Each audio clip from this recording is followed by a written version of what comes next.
semuanya 100%, tapi harus didukung dengan protokol kesehatan yang ketat dan juga vaksin.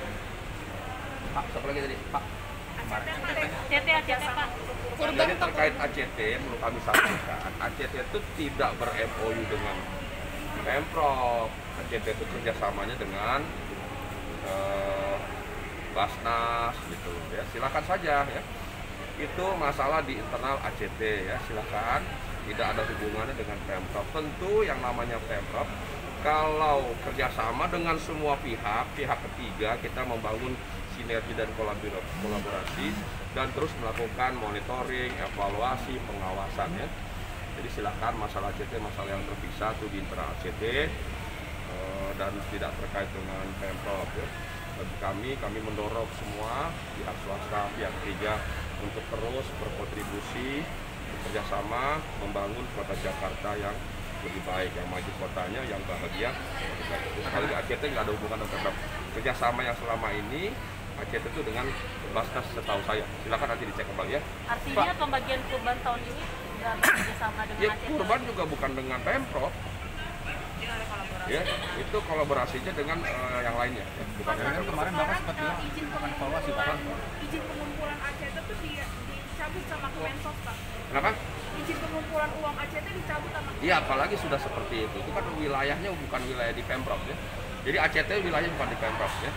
Tapi kemarin Bapak sempat bilang akan mengevaluasi Pak. Iya, tentu kan saya bilang semua bentuk kerjasama sama siapa saja, bukan cuma ACT. Sama siapa saja kalau memang ada kerjasama dengan Pemprov, selalu ada yang namanya monitoring, evaluasi, ya, pengawasan, itu selalu sama siapa saja. Jadi kami tidak membedakan selama ini bentuk kerjasama.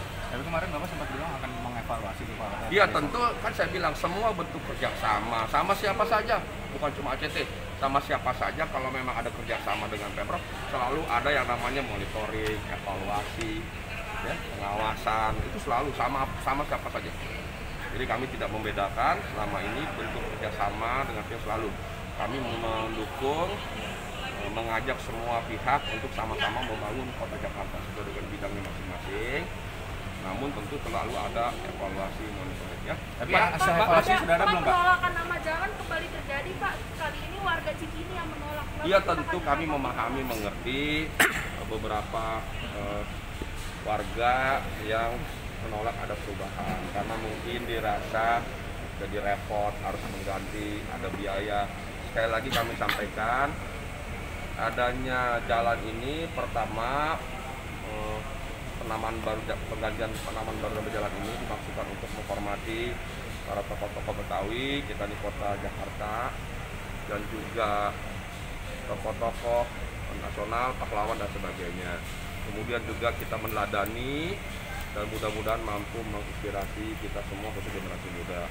Yang kedua, akibat itu memang perlu ada perubahan identitas, KTP, KK, SNK, BPKB, bahkan sertifikat dan lain-lain.